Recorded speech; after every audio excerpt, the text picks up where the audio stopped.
Hello बच्चों, मेरा नाम है हिमांशु सिंह। आज मैं फिर आपका स्वागत करता हूं अपने एक नए वीडियो में जिसका नाम है export oriented unit. Export oriented unit. आज हम इसके बारे में पढ़ेंगे कि ये स्कीम है क्या।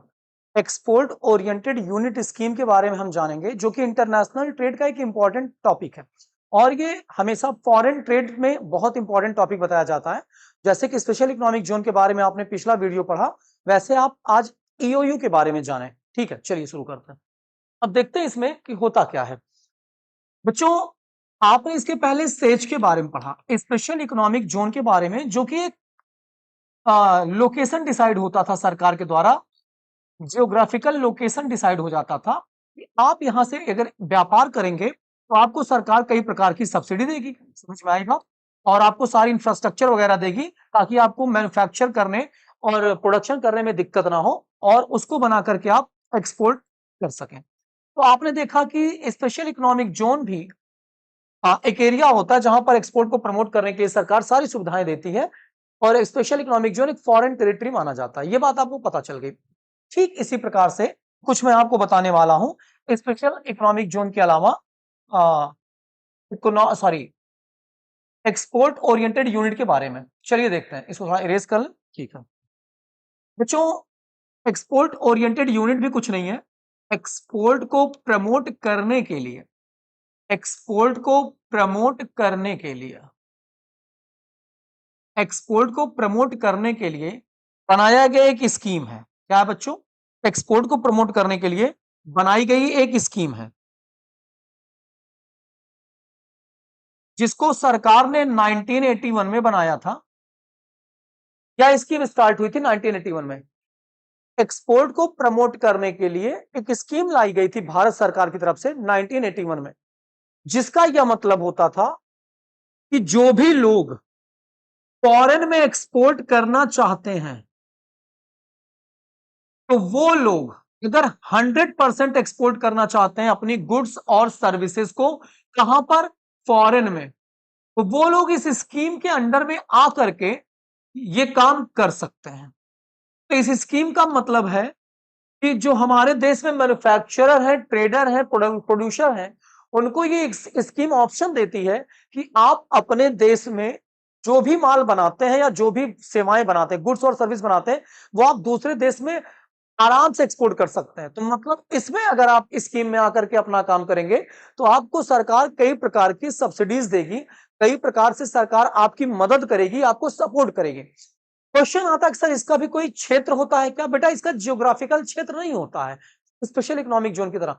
मान लीजिए मैं एक एग्जांपल लेता हूं। मान लीजिए मिस्टर श्याम है, मिस्टर श्याम मोबाइल बनाते हैं, मिस्टर श्याम मोबाइल बनाते हैं और मिस्टर श्याम का काम अच्छा लगा। मिस्टर श्याम एक्सपोर्ट भी करते हैं और अपने देश में भी बेचते हैं, मतलब अपने डोमेस्टिक एरिया में भी बेचते हैं। इसके साथ साथ मिस्टर श्याम को लगा कि हमें एक्सपोर्ट करना चाहिए, तब डोमेस्टिक में हमें नहीं आना, हमें सिर्फ एक्सपोर्ट करना। तो मिस्टर श्याम अपने इस मोबाइल को एक्सपोर्ट करने के लिए इस स्कीम में जा करके अपना रजिस्ट्रेशन कर सकते हैं और सरकार से जो भी लाइसेंस वगैरह रिक्वायर्ड है उसको ले सकते हैं और श्याम अपने उसी मैन्युफैक्चरिंग जहां पे वो करते हैं वहां से वो मोबाइल बना के विदेशों में बेच सकते हैं। तो इसका कोई और मतलब नहीं है। इसका मतलब स्पेशल इकोनॉमिक जोन की तरह कोई क्षेत्र नहीं होता है। मतलब अगर मुझे अच्छा लगा तो मैं इस एक्सपोर्ट करने के लिए अगर काम कर रहा हूं, मैं अपने देश में नहीं बेचूंगा, तो मैं इस स्कीम में जाकर के अपना रजिस्ट्रेशन करा लूंगा और सरकार मुझे सारा सपोर्ट करेगी। तो इसके साथ साथ मेरा अपना सेटअप रहेगा, मेरा यूनिट रहेगा, मैं उसमें सारी चीजें मैन्युफैक्चर करूंगा और विदेश में बेचूंगा। तो 100% अगर आप इसमें रजिस्टर्ड हो गए तो याद रखिएगा 100% आपको एक्सपोर्ट करना, फिर आप देश के भीतर नहीं बेच सकते हैं, यह बात याद रखिएगा। इसलिए इसका नाम है 100% एक्सपोर्ट ओरिएंटेड यूनिट। मतलब अगर आप इस स्कीम को लेते हैं तो आप देश के अंदर, मतलब डोमेस्टिक टैरिफ एरिया में आप काम नहीं कर सकते हैं। तो क्या मतलब हुआ, एक बार फिर समझते हैं।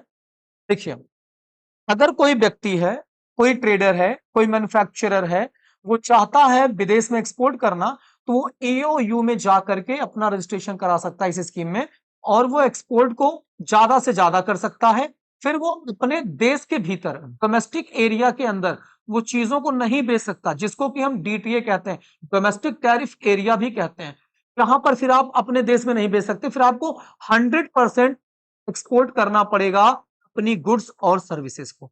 आई होप समझ में आ गया होगा। स्पेशल इकोनॉमिक जोन एक क्षेत्र होता जहां पर सरकार सब कुछ बना देती है, आपको सिर्फ मैन्युफैक्चर करके एक्सपोर्ट करना होता। यहां पर कोई क्षेत्र नहीं होता, आप ईओयू स्कीम के अंदर जाकर के अपना पंजीकरण करा करके या लाइसेंस लेकर के या सरकार से अप्रूवल लेकर के अपना मैन्युफैक्चर करके आप 100% एक्सपोर्ट करें गुड्स और सर्विसेज का आउट ऑफ कंट्री में। समझ में आई बात?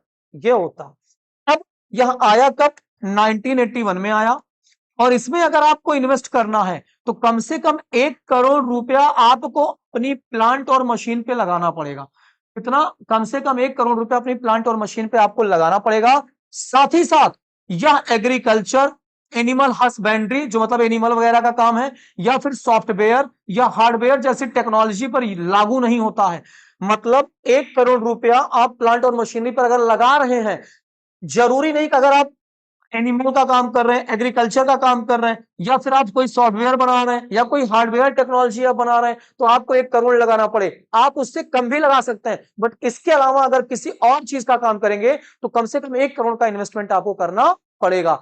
ईओयू क्या होता है? एक्सपोर्ट को प्रमोट करने के लिए लाया गया एक स्कीम है जो भारत सरकार ने 1981 में लाया था। और इसमें अगर आप अपना पंजीकरण कराते हैं, अपना स्कीम ये स्कीम आप लेते हैं, आपको जो है 100% एक्सपोर्ट करने के लिए मौका मिलेगा। समझ में आई बात? इसके साथ साथ आगे बढ़ते हैं। ठीक है, देखते हैं। अब इसमें आप ध्यान दीजिए आने वाले पॉइंट को। अब आपको हम थोड़ा सा दिखाते हैं पीपीटी को। ठीक है, देखिए, एक्सपोर्ट ओरिएंटेड यूनिट स्कीम जो कि स्टार्ट हुई थी 1981 में, जिसका एम था प्रमोट करना एक्सपोर्ट को, जिससे देश में फॉरेन करेंसी ज्यादा आएगी। और इसमें मिनिमम इन्वेस्टमेंट आपको रुपया 1 करोड़ करना पड़ेगा। लेकिन अगर आप सॉफ्टवेयर का काम कर रहे हैं, हार्डवेयर टेक्नोलॉजी का काम कर रहे हैं, एग्रीकल्चर का काम कर रहे हैं, एनिमल हस्बेंड्री का काम कर रहे हैं, ऐसी जगहों पर आपको 1 करोड़ रुपए से कम भी अगर है तो काम चल जाएगा, कोई दिक्कत नहीं है। मतलब 1 करोड़ रुपए का जो नियम है यहां पर लागू नहीं होगा। समझ में आई बात? तो कुल मिलाकर के ईओयू एक स्कीम है जहां पर आप एक्सपोर्ट, जिसमें एक्सपोर्ट को प्रमोट किया जाता है। 100% अगर आप इस स्कीम को लेते हैं तो आप दूसरे देश में गुड्स और सर्विस को 100% बेचें, फिर आपको इंडिया में नहीं बेचना है। समझ में आई बात? ठीक है, इसको हम क्लियर कर देते हैं। आइए पीपीटी पे देखते हैं, थोड़ा सा नोट्स पढ़ लेते हैं, खत्म करते हैं। ठीक है बच्चों, आपको ईओयू और सेज में समझ में आ गया कि सेज एक स्पेशल एरिया होता है जहां पर आपको ट्रेड करने के लिए स्थान दिया जाता है, आपको इंफ्रास्ट्रक्चर दी जाती है, आप वहां पर ट्रेड करते हैं। बट ईओयू कोई स्पेशल एरिया नहीं है, आप कहीं भी हैं, आप अपना एक यूनिट रजिस्टर्ड करा लीजिए, आपका वो यूनिट ईओयू के अंदर में मान लिया जाएगा। आप कहीं भी हैं, यूपी में है, नोएडा में, आप कहीं पे भी हैं, आप अपना ईओयू स्कीम के अंदर में अपने आप को ला लीजिए, आप ट्रेड करिए। लेकिन आप फिर एक्सपोर्ट कर पाएंगे, इंपोर्ट नहीं कर पाएंगे। सॉरी, एक्सपोर्ट कर पाएंगे और मतलब देश के भीतर आप बेच नहीं पाएंगे। चलिए आइए देखते हैं। फाइल ओपन नहीं हुई, 1 मिनट बच्चों। ठीक है, सॉरी, थोड़ा सा टाइम लग रहा है प्रोसेस में। हाँ ठीक है,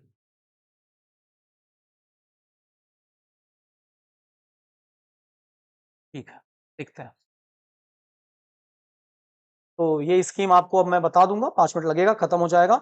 बच्चों कुछ है नहीं, कई बार आपको जो है चीजें मिलती नहीं तो आप डाउट में रहते हैं, तो आपने हमसे कमेंट में बोला था कि सर इसे बता दीजिए। थोड़ा सा ये क्या कर सकते हैं, जब पीडीएफ रीडर से काम होगा तो यही होता है। ठीक है, मेरा आज के दिन का सिर्फ मेरा डेली का एक मिनट भाई।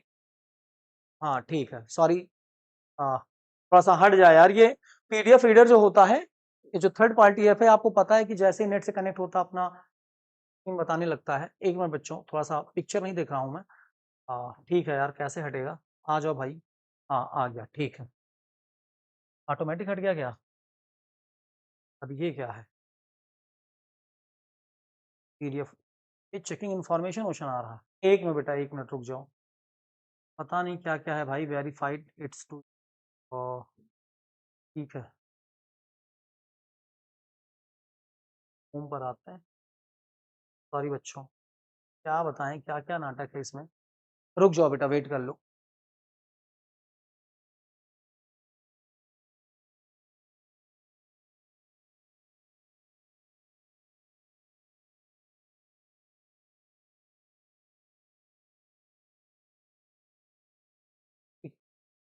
आ गया, थोड़ा सा आप वीडियो को भगा लीजिएगा, ठीक है। एक्सपोर्ट ओरिएंटेड यूनिट स्कीम, चलिए शुरू करते हैं, फटाफट पढ़ते हैं। एक्सपोर्ट ओरिएंटेड यूनिट स्कीम, आप देखिए एक्सपोर्ट ओरिएंटेड यूनिट स्कीम जो है वो स्टार्ट हुई थी 1981 में, जिसका पर्पस था प्रमोट करना एक्सपोर्ट को, ठीक है। और इससे क्या होगा, नेट फॉरेन एक्सचेंज हमारे देश का इंक्रीज कर जाएगा। इसके साथ साथ इसके लिए कई प्रकार के नियम कानून सरकार ने बनाए हैं। आइए आगे बढ़ते हैं, ठीक है। इसमें आप देख लीजिएगा, लिख लीजिएगा, कुछ है वह नहीं।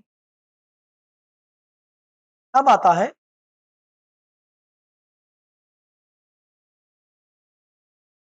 EOU are those units that undertake to export their entire goods and services. EOU में जो यूनिट्स आते हैं वो टोटली क्या है, एक्सपोर्ट करते हैं अपने गुड्स और सर्विस को। फिर कह रहा है any entity engage in the below mention activities can obtain the status of EOU। कोई भी संस्था जो नीचे दी गई है, अगर वो कोई भी संस्था जो नीचे बताई जा रही है, अगर वो एक्टिविटीज कर रही तो अपने आप को EOU में रजिस्टर्ड करा सकती है। जैसे कोई मैन्युफैक्चर कर रहा है, कोई सर्विस बना दे रहा है, जैसे बैंकिंग सर्विस या टेलीकॉम सर्विस, कोई सॉफ्टवेयर डेवलपर है, कोई रिपेयर का काम हो रहा है या रिकंस्ट्रक्शन का काम हो रहा है, इसके अलावा रिकंडीशनिंग का काम हो रहा है या री इंजीनियरिंग का काम हो रहा है, और या कोई बायोटेक्नोलॉजी का काम कर रहा है, या कोई हॉर्टिकल्चर का काम कर रहा है, या कोई अदर सिमिलर एक्टिविटीज आप कर रहे हैं, आप अपने आप को EOU में आप EOU की स्कीम को ले सकते हैं, जिसमें आपको सरकार द्वारा सारी सुविधाएं मिलेंगी, आप ज्यादा एक्सपोर्ट करिए, ठीक है। अब आता है अगला टॉपिक, देख लीजिए, ध्यान दीजिए, ठीक है। फिर आता है, देखो नीचे लिखा हुआ है, हाउएवर ट्रेडिंग यूनिट्स, जो ट्रेडिंग यूनिट्स होती है बेटा, वो not covered under the EOU scheme. जो ट्रेडिंग यूनिट्स होती हैं, जैसे शेयर मार्केट वगैरह, जो ट्रेडिंग यूनिट्स हैं, ये इसके अंदर में नहीं आती है, ठीक है। ये स्कीम आप मत पढ़िए, क्योंकि इस स्कीम को हम बाद में कभी बता देंगे, टाइम लगेगा, ठीक है। आपको एग्जाम पर्पज से देख रहे हैं कि क्या होता है। चलिए, फिर आ रहा है, कह रहा है कि EOU जो है, जो EOU है, अगर आप EOU में आते हैं तो आपको कई बेनिफिट मिलते हैं। An EOU can purchase raw material और capital goods duty free either through imports और डोमेस्टिक सोर्सेज। कह रहा है अगर आप EOU का काम कर रहे हैं, EOU में काम कर रहे हैं, स्कीम को ले चुके हैं, अगर आप कोई रॉ मटेरियल या कैपिटल गुड्स खरीदते हैं, आपको उस पर ड्यूटी फ्री मिल सकती है, मतलब आपको कोई टैक्स नहीं लग सकता। या फिर आप आप चाहे इंपोर्ट कर रहे हैं और चाहे आप अपने देश के भीतर से रॉ मटेरियल खरीद रहे हैं, तो आपको चाहे रॉ मटेरियल चाहे कैपिटल गुड्स है, उस पर कोई टैक्स देना नहीं है या कम टैक्स देना है। दोबारा समझें, अगर आप कोई चीज इंपोर्ट कर रहे हैं या आप अपने देश के भीतर से किसी से खरीद रहे हैं, चाहे रॉ मटेरियल है चाहे कैपिटल गुड्स है, तो आपको ड्यूटी फ्री, मतलब कोई टैक्स नहीं या लेस टैक्स मिल सकता है। सर ये बात नहीं लिखी है, नहीं लिखी बेटा, सारी बात PPT में मैं बता रहा हूं। आगे, it is also eligible for domestic reimbursement of GST on raw material और कैपिटल गुड्स। अगर आप रॉ मटेरियल अपने देश के भीतर से खरीद रहे हैं तो जरूर आपने GST पे किया होगा, तो जो GST पे किया उसका आप ITC ले सकते हैं, इनपुट टैक्स क्रेडिट, मतलब उसकी क्षतिपूर्ति सरकार से मांग सकते हैं। हम EOU स्कीम में है, हमने इतना GST दे दिया है, कृपया हमारा पैसा आप दे दीजिए या हमें कहीं बेनिफिट दे दीजिए, ऐसा आप मांग सकते हैं। इसके अलावा देखिए, इट कैन क्लेम, इसके अलावा क्या है,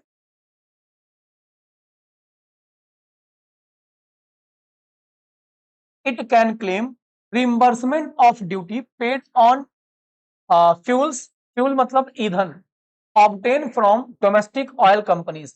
अगर आप अपने देश के ऑयल कंपनी से कोई फ्यूल वगैरह खरीदते हैं और आपने कोई ड्यूटी दिया, कोई टैक्स दिया है, तो उसकी भी क्षतिपूर्ति आप सरकार से मांग सकते हैं, क्योंकि आप EOU में काम कर रहे हैं, सरकार आपको सुविधा दे रही है, तो आपको टैक्स फ्री कर सकती है, या वो पैसा आपको सरकार लौटा सकती है, या आपका वो पैसा सरकार कहीं बेनिफिट के रूप में कहीं और काम में आपको दे सकती है। इसके साथ साथ EOU में अगर आप क्लेम करते हैं, सुनिए, EOU में आपने अगर कोई GST दे रखी है तो आप इनपुट टैक्स क्रेडिट मांग सकते हैं। इनपुट टैक्स क्रेडिट क्या होता है, बेटा अगर आपने कोई माल खरीदा है या कोई गुड्स खरीदा, उस पर जो आपने जीएसटी पे की है उसकी आप क्रेडिट मांग सकते हैं, छूट मांग सकते हैं। अगर फिर कहीं आप टैक्स दे रहे हैं कि सर हम दोबारा टैक्स दे रहे हैं, इस चीज को हम खरीद के लाए थे, इस पे भी टैक्स दिए थे, तो सरकार आपको छूट दे सकती है। इसे इनपुट टैक्स का क्रेडिट कहते हैं। ठीक है, इसके अलावा आता है it can avail exemption from industrial licensing for items reversed for small scale industries। कहने का मतलब क्या है, आपको एग्जाम्पशन मिल सकता है इंडस्ट्रियल लाइसेंसिंग से अगर आप कोई काम कर रहे हैं स्मॉल स्केल इंडस्ट्रीज के रूप में, तो या स्मॉल स्केल इंडस्ट्रीज के लिए, अगर आप कोई स्मॉल स्केल इंडस्ट्रीज के लिए काम कर रहे हैं ईओयू स्कीम के द्वारा, तो आपको चीजें छूट मिल सकती है, काफी एग्जम्प्टेड हो सकता है, या आप एग्जाम्पशन ले सकते हैं सरकार से। ठीक है,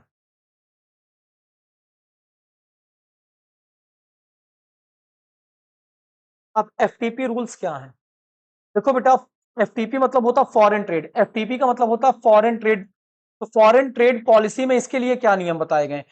ईओयू को जो डिफाइन किया गया वो फॉरेन ट्रेड पॉलिसी में किया गया है। As per FTP project minimum investment of ₹1 crore, foreign trade policy में बताया गया कम से कम आप ईओयू में 1 करोड़ लगाएंगे प्लांट और मशीनरी पर। लेकिन अगर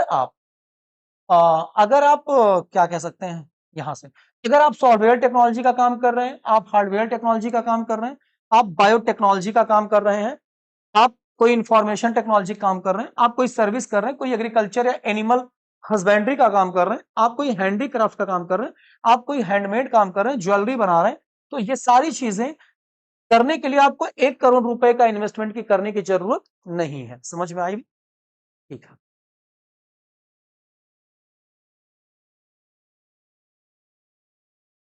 क्वेश्चन कह रहा है कि किस तरीके से ईओयू में आप अपना रजिस्ट्रेशन करा सकते हैं। किस तरीके से आप ईओयू में अपना रजिस्ट्रेशन करा सकते हैं, मतलब कैसे आपको ईओयू सरकार मतलब दे सकती है।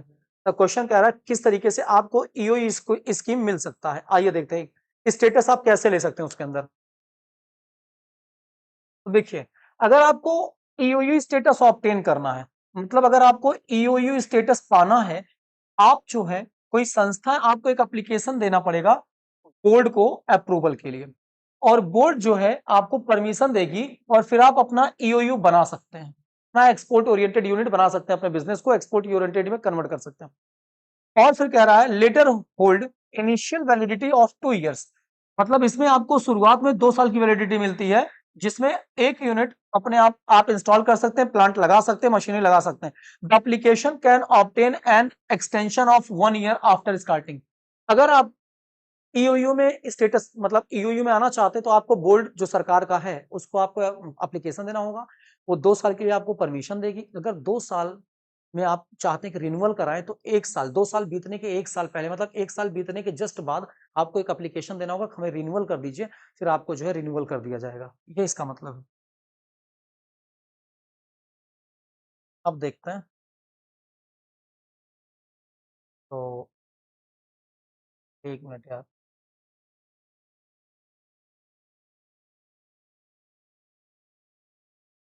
तो यहाँ पर लिखा हुआ है कि operations the EOU must achieve positive net foreign exchange earning cumulative in 5 year। कहने का मतलब क्या है, अगर आप अपना ईओयू चला रहे हैं, आपको कम से कम positive net foreign exchange achieve करना पड़ेगा, मतलब आपका जो फॉरेन एक्सचेंज है वो सकारात्मक होना चाहिए, माइनस नहीं होना चाहिए।